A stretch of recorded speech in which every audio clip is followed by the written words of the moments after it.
दोस्तों, all India anganwadi news channel से जुड़ने के लिए आपको नीचे दी गई रेड कलर की सब्सक्राइब बटन पर क्लिक करना है। उसके बाद नोटिफिकेशन बेल बन करके आएगी, उस पर आपको क्लिक करना है। फिर उसके बाद तीन ऑप्शन आपकी स्क्रीन पर आएंगे। सबसे ऊपर का ऑप्शन जो ऑल है उस पर आपको दबा लेना। दोस्तों, all India anganwadi news channel की आज सुबह की सच्ची खबरों में आप सब भाई बहनों का स्वागत है। मुझे पूरी उम्मीद है कि आप सब वीडियो को लाइक करेंगे और अधिक से अधिक इस वीडियो को शेयर भी करेंगे। खबरें बहुत ही बड़ी हैं और मैं चाहता हूं कि सभी लोग आज शेयर करें ताकि हमारी आंगनबाड़ी बहन को न्याय मिले। और भी आप सब हो तो आपके लिए भी अच्छा होगा। यहां पर देखिए, आंगनबाड़ी उपासना बहन है बैटगंज से। कल इनकी ड्यूटी लगी थी और ड्यूटी करके ये आई थी हमारी बहन और एकदम से इनकी तबीयत कल खराब हो गई है। अस्पताल इनको ले जाया गया, लेकिन वहां पर अस्पताल में हमारी बहन को भर्ती नहीं किया गया और कल हमारी बहन जो है नहीं रही है। तो बड़े ही दुख की बात है। या इस विभाग में कोई भी जो है हमारी आंगनबाड़ी बहनों को देखने वाला नहीं है। अभी हम आपको एक लेटर भी दिखाना चाहेंगे। ये देखिए, प्रेषक जो है बाल विकास परियोजना अधिकारी शहर हरदोई से, उन्होंने अपने जिला कार्यक्रम अधिकारी हरदोई को यह लेटर भेजा है और इसमें लिखा भी है 12 तारीख को कल का लेटर ही जारी है। सर्विलांस एवं सैंपलिंग की ड्यूटी के दौरान आंगनबाड़ी कार्यकर्ता की आकस्मिक मृत्यु हो जाने के कारण कोविड-19 जांच कराने के संबंध में यह कल 12 तारीख को आदेश गया है। यानी कल 12 को जांच के लिए आदेश दिया गया है और बोला जा रहा है कि जांच कराई जाए। तो अभी इसके संबंध में आप देख लीजिए, ताकि हमारी बहन को यदि कोरोना की पुष्टि होती है तो 50 लाख का बीमा कवर मिल जाएगा। और वैसे भी ड्यूटी के दौरान यदि आंगनबाड़ी बहन कहती है कि मैं बीमार हूं, मेरी तबीयत खराब है, तो यहां पर छुट्टी मिलनी चाहिए। यह एक नियम बहुत ही जरूरी है और यह लागू होना चाहिए। अगर यह नहीं होता है तो हमारी बहुत सी बहनें अन्य जो बीमारियों से ग्रसित हैं उसके कारण भी वो जो परेशान हो जाती, काफी थकान के कारण बहनें चली जाती हैं। कोरोना की पुष्टि भी नहीं होगी और ऐसे हमारी बहनों के साथ बहुत कुछ गलत होगा। तो हम चाहते हैं कि आप लोग जो इस आवाज को उठाओ, ऑल इंडिया जो समझा रहा है, जो सच्चाई दिखा रहा है। अभी हम आपको और बहुत कुछ इस वीडियो में लेकर के आए हैं। पूरा वीडियो जरूर देखा करो, लाइक किया करो, शेयर किया करो, ताकि और भी लोग चैनल से जुड़ जाएं, सच्ची खबरों को सपोर्ट करें, जिससे हमारी बहनों का कुछ भला हो पाए। अब आगे आपको बताना चाहेंगे, कोविड-19 में सर्विलांस एवं सैंपलिंग टीम में जो लगी थी बहन, इनके द्वारा 11/8/2020 को उक्त टीम में कार्य किया गया था। इनके परिवार के सदस्य द्वारा जो है यहां पर लिखा है, प्रातः अवगत भी कराया गया कि श्रीमती उपासना जी जो है 11/8/2020 की रात्रि के आकस्मिक डेथ वगैरह इनकी हो गई है तथा उनके परिवार के सदस्यों द्वारा कोविड-19 जांच हेतु मांग भी की जा रही है। अतः आपसे सादर अनुरोध है कि श्रीमती उपासना जो मृतक आंगनबाड़ी बहन है, कोविड-19 की इनकी जांच कराई जाए। और जांच के लिए आप देख रहे हो, पहली बात तो जब अस्पताल गई तो वहां पर भर्ती नहीं किया गया। दूसरी बात आप देख रहे हो, ये तो इसलिए हो रहा है क्योंकि बेड वगैरह खाली नहीं। आप देख रहे हो सरकारें क्या कह रही है कि रिकवरी रेट बढ़ गया है। 65 हजार लोग रोज जो है 60 हजार घर आ रहे हैं वापस होकर, ठीक होकर के। वो ठीक होकर के नहीं आ रहे हैं, अस्पतालों में जगह नहीं है। जो नए मरीज आ रहे हैं उनके लिए भर्ती करने को लेकर के उनको भगा देते हैं। ये सिस्टम है, रिकवरी रेट कहीं कुछ नहीं है। तो अभी आपको बता दें 65 हजार डेली केस आ रहे हैं, अभी अस्पताल सब भरे पड़े हैं। तो इसीलिए बहनों, आप लोगों को अस्पताल में बेड वगैरह नहीं मुहैया हो पा रहे। अब ऐसे में सरकारें इन आंकड़ों को छुपा रही है, तो बता रही है कि आप जो है ठीक हो गए हो, घर जाओ। ऐसी तमाम चीजें हैं, दिक्कतें हैं, जिनको आप लोगों को समझने की जरूरत है। मैं इसीलिए तो बार बार कहता हूं कि आप सब अपने हक के लिए अपनी सुरक्षा किट की मांग जरूर करो। बिना सुरक्षा के घर के बाहर मत निकलो। और जो भी बहन बीमार है वो तो चाहे कुछ भी हो जाए, ड्यूटी छोड़ दो, चाहे कुछ भी हो, अपने यदि अधिकारी सुपरवाइजर नहीं सुनते आपकी तो आप डीपीओ के पास जाओ। वो नहीं सुनते तो जिला अधिकारी के पास जाओ, उनको बताओ कि मैं बीमार हूं, मेरी तबीयत खराब है और मुझसे जबरन काम लिया जा रहा है। तो तब वरना आपके सामने भी ऐसे ही परेशानियां आएंगी, यकीन मानिए। और आपके जो किसी अन्य कारण से यदि डेथ होती है तो फिर आपको ना बीमा परिवार को मिलेगा, ना कुछ मिलेगा, कुछ भी नहीं, सिर्फ आपको परेशानी। आगे देखिए, एक मैसेज और टहल रहा है, हमारी बहन ने अपने ग्रुप में डाला भी है और इसमें लिखा है, आप देख लीजिए कि कोविड स्क्रीनिंग का कार्य कर रही शहर की एक आंगनबाड़ी कार्यकर्ता की आज अचानक वगैरह डेथ हुई है। यद्यपि मृत्यु के पश्चात जो है जांच में उसे कोरोना संक्रमित नहीं पाया गया, लेकिन अभी हम आपको बता दें कल 12 तारीख है और कल 12 तारीख को ही सैंपलिंग के लिए आपके वहां के परियोजना अधिकारी डीपीओ को लेटर लिखते हैं, जैसा कि मैंने अभी बताया। और व्हाट्सएप पर एक अधिकारी का यह मैसेज टहल रहा है जिसमें यह कह रहे हैं कि यद्यपि जो है जांच में वो संक्रमित नहीं पाई गई। तो भैया, अभी कल 12 तारीख थी, आज 13 तारीख है, कल ही जांच के लिए आदेश जो है यहां पर डीपीओ को भेजा गया कि जांच करवाई जाए। क्या कल ही जांच होकर के सैंपलिंग लेकर के रिपोर्ट भी आ जाएगी, पता भी चल जाएगा कि बहन संक्रमित नहीं थी? तो ये आप देख रहे हो, अधिकारियों के व्हाट्सएप पर ऐसे जुमले टहलते रहते हैं जिनमें आधा सच होता, आधा फेक होता है। फेक ये है कि उनकी जांच वगैरह जो बताई जा रही है कि संक्रमित नहीं पाई गई है, क्योंकि 12 को जब ये आदेश आप लोगों को मैं दिखा रहा हूं, इसमें देखिए 12 तारीख को ये कल जो है आपके डीपीओ महोदय को बाल विकास परियोजना अधिकारी ने भेजा है। वो कह रहे हैं कि इनकी जांच करवाई जाए इनके परिवार की। इसका मतलब जांच कल तक हुई नहीं और कल यदि सैंपलिंग हो भी गई होगी तो कल ही रिपोर्ट आ नहीं सकती। तो इन मुद्दों को आप लोग थोड़ा समझिए और ऑल इंडिया जो समझा रहा है उसको समझने का भी प्रयास करिए। इसमें क्या लिखा है, और भी इसमें लिखा है कि कोविड से संबंधित सर्वे या स्क्रीनिंग कार्य में लगाई गई कोई भी कार्यकर्ता आपको लिखित रूप से यह सूचना देती है कि उसका स्वास्थ्य खराब है या फिर वह गंभीर बीमारियों से ग्रसित है और इसीलिए कार्य करने में असमर्थ है, तो उस लिखित प्रार्थना पत्र के साथ अपना पत्र यंत्र लगाकर ड्यूटी लगाने वाले अधिकारी को उसे कार्य से मुक्त करवा लें और उसके स्थान पर किसी दूसरी कार्यकर्ता की ड्यूटी लगवाएं। तात्पर्य यह है कि गंभीर एवं वास्तविक मामलों को इग्नोर नहीं करना है, अन्यथा कल को कोई दुर्घटना होने पर यह माना जाएगा कि विभागीय अधिकारी ने समुचित ध्यान नहीं दिया। तो बिल्कुल नहीं दिया, यही हो रहा है हमारी बहनों के साथ में। अधिकारियों से बहनें बोलती हैं मेरी तबीयत खराब है, तो सुपरवाइजर कहती कुछ भी हो, हमको क्या फर्क पड़ता है,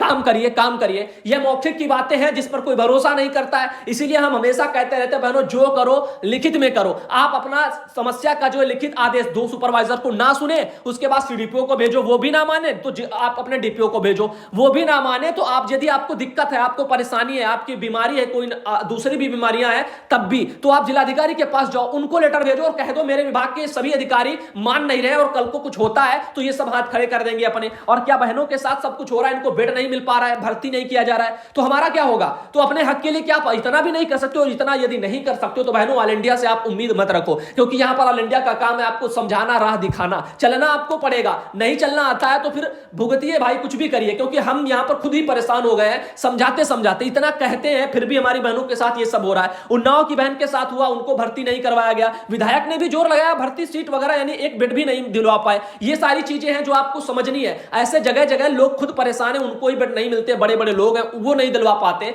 हम लोग साधारण परिवार के लोग हैं, हम लोग कैसे जो है बेड वगैरह एक ले पाएंगे? और वैसे भी यहां पर समस्याएं और हैं। और भी देखिए ये एक और समस्या आ गई है, मुख्यालय से अवगत कराया गया है कि अब हरदोई में लाभार्थियों के डिजिटलाइजेशन वगैरह का काम जो अभी आपको हमने बताया था ना, जो डिजिटलाइजेशन वाला पंजीकरण टाइप का जिसमें लाभार्थियों का सब कुछ किया जा रहा है, उसका सीएससी द्वारा जो पहले हो रहा था वो अब आंगनबाड़ी कार्यकर्तियों के स्मार्टफोन से ही जो इसकी एंट्री कराई जाएगी। ऐसे जो है यहां पर आदेश आ रहे हैं, व्हाट्सएप के जरिए है, सरकारी आदेश तो अभी मिला नहीं है। तो जब आदेश आ जाएगा तो हम आप लोगों को बता देंगे कि शायद ये भी बात आपकी सच हो जाए। अभी सीएससी के द्वारा जो आपके डिजिटलाइजेशन का काम होना था हरदोई में, पूरे उत्तर प्रदेश में होना था, तो इस चीज को लेकर के शायद आप लोगों के फोन से ही करवाने को दबाव डाला जाए। इसमें आप देख भी सकते हो काफी और भी कुछ लिखा हुआ, लेकिन इन चीजों को अभी हम इग्नोर करते हैं ताकि अभी सरकारी आदेश के बस इंतजार कर रहे हैं। अगला मैसेज देखिए, ये एक और मेरे पास है, मेरी माता जी आंगनबाड़ी कार्यकर्ती हैं, ये बताएं यूपी में 62 वर्ष के बाद रिटायरमेंट का रूल आ गया क्या? ये देखिए सो रहे हैं, अंधकार में जी रहे हैं, पता नहीं कौन है भाई। हम आपको कितने दिन से बता रहे हैं, 3 महीना पहले भी बताया, अभी 1 महीना से तो हर कोई जान चुका है कि यहां पर जो है रिटायर हो रही बहनें, लेटर निकले हैं तमाम बहनों के, आप पोस्ट देख रहे हो, सब कुछ देखा है। और फिर भी इनको जो पता ही नहीं है, पता नहीं कौन सी दुनिया में ऐसे लोग हैं। अब यहां पर मैसेज पता नहीं कहां से नंबर पे आ गया और कर दिया कि 62 वर्ष की क्या रिटायरमेंट हो रही है, ऐसे आदेश आ रहे हैं। भैया ऑल इंडिया देखो, लोगों को जागरूक करो, वरना ऐसे ही अंधकार में जीते रहोगे, पता भी नहीं चलेगा। हाथ पर आपके लेटर जब आएगा तब भी आप नहीं जान पाओगे, जब मानदेय रुक जाएगा आपका तब आपको पता चलेगा कि यहां 62 वर्ष के हो गए, सेवा समाप्ति जाने कब हो गई थी। इसीलिए कहता हूं जागरूकता के उद्देश्य से ऑल इंडिया को फैलाओ, लोगों तक जोड़ो, पहुंच बढ़ाओ। ये देखिए एक और मैसेज है मेरे पास, ये आया है, सुधांशु भैया नमस्ते, बिहार राज्य के यूनियन कमेटी के सदस्य जितने भी हैं उन लोगों की बातों पर भरोसा नहीं है, क्योंकि पिछले वर्ष 2017 में अनिश्चितकालीन हड़ताल हुई थी। उनमें हम लोगों से कहा गया कि विभाग द्वारा और शिक्षा मंत्री के बीच वार्ता हुई है, जिसमें हम लोगों को 50% पर सहमति बनी थी। उसके बाद 16 जनवरी वर्ष 2018 में बिहार संघ के अध्यक्ष द्वारा हड़ताल समाप्त करने का निर्णय ले लिया गया, लेकिन उन बातों पर अभी तक हम लोगों को 50% का लाभ नहीं मिला है। इस बार जो है हम लोगों को लिखित लेटर के साथ प्रूफ बिहार संघ के अध्यक्ष महोदय द्वारा सभी जिलों में दिखाना होगा, तभी उनकी बातों पर भरोसा होगा। जैसा कि देखा गया है कुछ जिलों में हड़ताल वापस लेने की बात भी कही गई है, बिल्कुल सच है, मैंने दिखाया भी है। बहुत से लोगों ने कहा, बहुत से यूनियन के लोगों ने कहा हम हड़ताल वापस लेते, और हड़ताल होने के एक दिन ऐन मौके पर ही वापस ले ली गई। कुछ जिलों में हड़ताल वापस लेने की बात कही गई, इसलिए इस बार मौका ऐसा है, मौका जो है बार बार नहीं मिलेगा। और कमल कुमार जिला कटिहार बिहार से बहुत सच्ची बात कही है। अब हम आपको थोड़ी जांच पड़ताल भी बताते हैं बिहार यूनियन की। ये देखिए एक मैसेज टहल रहा है, जिला मंत्री हैं मंजू कुमारी जी, 11 तारीख का उनका लिखा हुआ। इसमें क्या लिखा है ये बताते हैं। आवश्यक सूचना, दिनांक 11/8/2020 को संघ के जो है महामंत्री जो है यूसुफ एवं संयुक्त संघर्ष समिति के अन्य नेताओं के साथ 1 घंटा वार्ता चली है। निर्देशक द्वारा किसी भी अधिक मांगों को देने पर सहमति बताए और जो है नहीं किया गया, वार्ता यानी कि विफल रही है। साफ शब्दों में लिख दिया गया है कि वार्ता विफल रही है। 16/8/2020 से जो है चट्टानी एकता के साथ अनिश्चितकालीन हड़ताल संघर्ष संघ जो है संघ के महामंत्री जी करने का उन्होंने निर्णय ले लिया। तो अभी आप इसमें पोस्ट में देख रहे हो कि यहां पर कह रहे हैं वार्ता विफल रही है और कोई भी जो है यहां पर मांगों को लेकर के सहमति नहीं बनी है। अब देख रहे हो, कल एक बहन ने बताया, उनको एक बहन बताती है फोन करके बिहार में कि हमारे जो है ये मांगे मान ली गई है, इन पर मुद्दों पर सहमति बनी है। अभी यहीं तक नहीं है, अभी और दिखाएंगे सच्चाई, क्योंकि ऑल इंडिया का काम ही है सच ढूंढना। सुधांशु भाई नमस्ते, यह लेटर जिला गया बिहार से मोबाइल पर मैसेज भेजा गया है, क्या करूं, कुमारी सुनीता परियोजना से है। अभी बहन ने ये मुझे भेजा कल। अभी देखिए और भी हम आपको दिखाते हैं इसी यूनियन की कुछ और सच्चाई। पहले ये हमारी बहन है, वहां से उनकी तस्वीर देख लीजिए,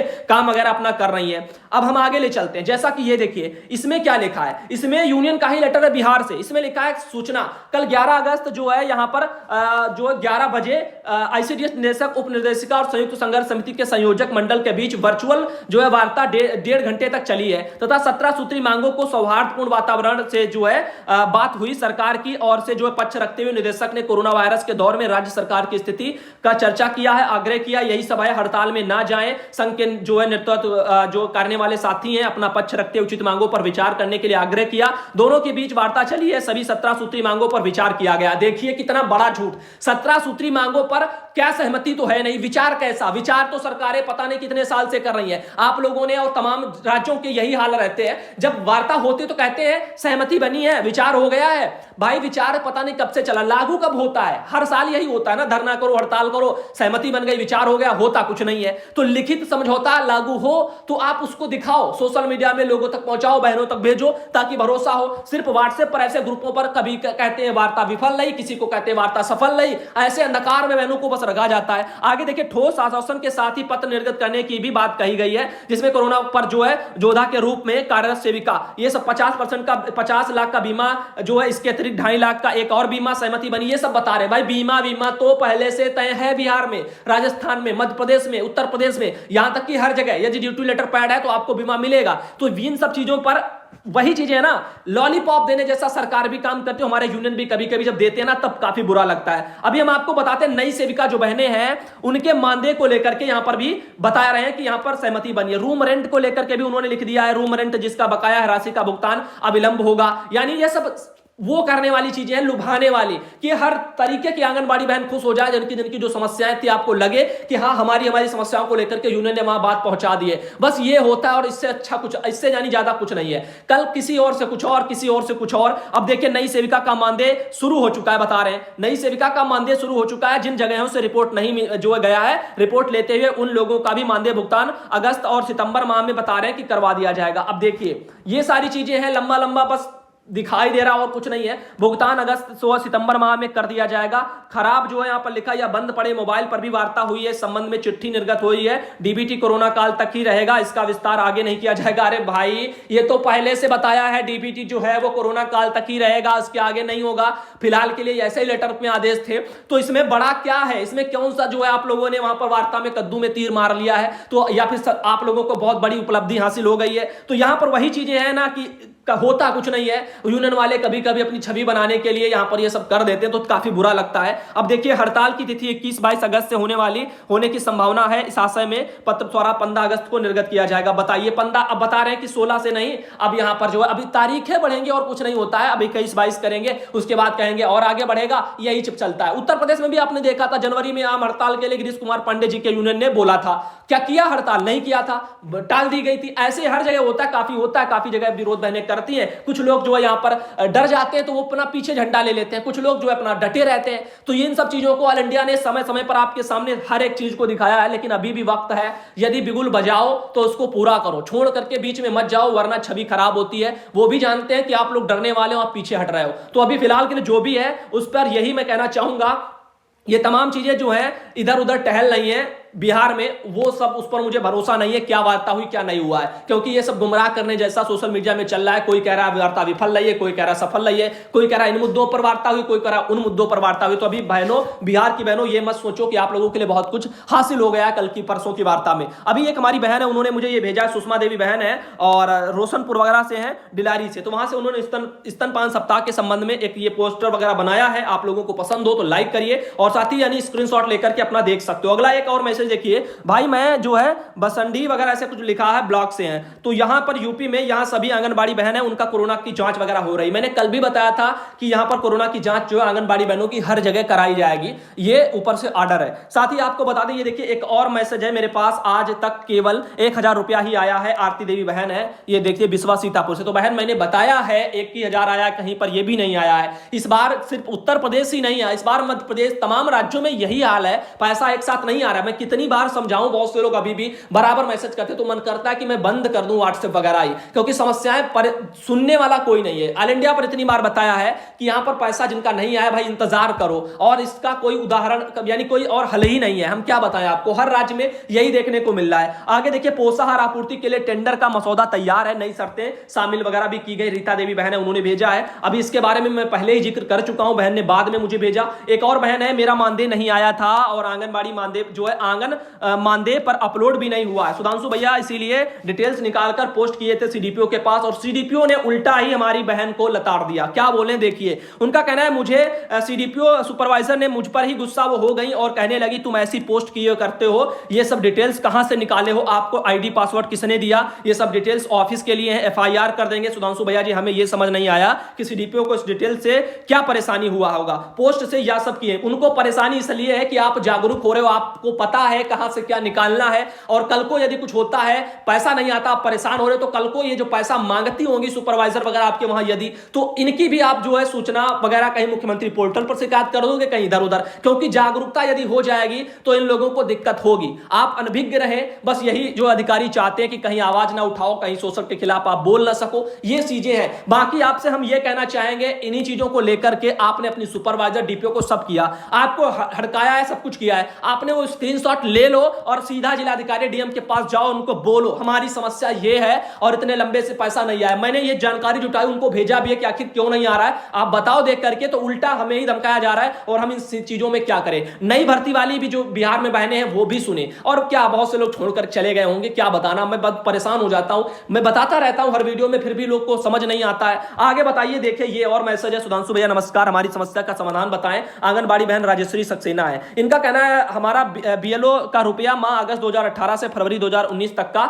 मानदेय 3500 रुपया अभी तक प्राप्त नहीं हुआ है। हमारी ड्यूटी भाग संख्या 56 नियमगान जो ऐसे सब लिखा हुआ। कई बार एसडीएम को प्रार्थना पत्र दिया, उन्होंने हमसे कहा कि जल्दी पैसा आ जाएगा, लेकिन अभी तक पैसा नहीं पहुंचा, हमारी सहायता कीजिए। तो बहन इस बार एसडीएम को दिया, इस बार डीएम के पास जाओ, उनको बोलो कि हमने एसडीएम को भी दिया है, और वो भी बस ऐसे मौखिक आदेश देते हैं और कुछ नहीं करते हैं, और यदि कुछ नहीं होता है तो हम फिर नौकरी छोड़ रहे हैं, और हम 50 जो है मीडिया चैनल के सामने भी जाएंगे और उनको बताएंगे भी कि भैया हमारी कहीं पर भी नहीं सुनी गई, हम इतनी जगह गए हैं, कोई सुनने वाला नहीं, सब ढोल में पोल है। चाहे मुख्यमंत्री पोर्टल पर जाओ, कोई सुनने देखने वाला नहीं है। अगला देखिए, ये मैसेज और है, हमारा खाता संख्या वगैरह ये गलत कर दिया गया बहन का, ये देख लीजिए समस्याएं हैं। तो पहले अपने अधिकारियों के खिलाफ आप जो है जिलाधिकारी के पास सीधा जाओ और उनको बोलो कि कोई सुनने वाला नहीं है, बहुत परेशान है और मानसिक तनाव रहता है, और कल को कुछ होता है तो विभाग हमारी जिम्मेदारी पूरी लेगा, ये याद रखिए। आगे शाहजहांपुर से हमारी बहन है, उन्होंने ये सब लिख भी दिया, ये देखिए तमाम लेटर भी भेजे हैं, समय समय पर ये जानकारियां भी जुटाई हैं, लेकिन इनका कोई फायदा नहीं रहा, हमारी बहन को न्याय अभी तक मिला ही नहीं है। आगे देखिए, अगला भी एक और मैसेज है, क्योंकि बीएलओ जैसे पैसे हैं, ये पैसे इधर उधर से होकर के आते हैं, बीच वाले अधिकारी दबा करके सब खा जाते हैं, कुछ भी नीचे नहीं जाने देते। ये देखिए एक और मैसेज है, सुधांशु भैया नमस्ते, सेविका सोनी कुमारी, कोड संख्या 146, पंचायत जो है विशुनपुरा वहां से है, वैशाली से। एक लेटर भी भेजा है, ये रहा, और इसमें आप देख सकते हो लिखा है निर्मित जो है आंगनबाड़ी केंद्र भवनों में शौचालय निर्माण के संबंध में है, और उपयुक्त विषय के संबंध में कहना है कि आंगनबाड़ी केंद्र भवनों में जहां शौचालय की सुविधा नहीं है, शौचालय निर्माण कराए जाने हेतु प्रासंगिक पत्र के माध्यम से चेक के द्वारा राशि आपको उपलब्ध कराई गई थी। तो यहां पर उसके संबंध में है, फोटोग्राफ अधोस्ताक्षरी को भेजी जाए,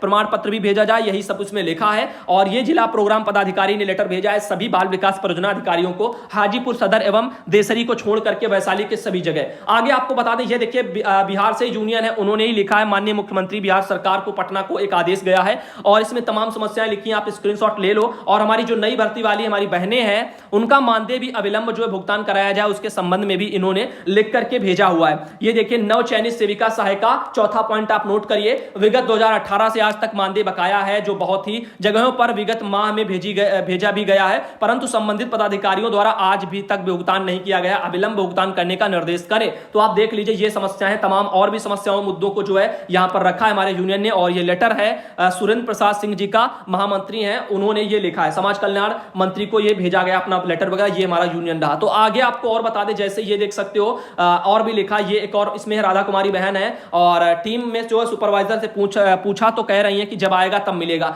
ये समस्या है हमारी बहन की।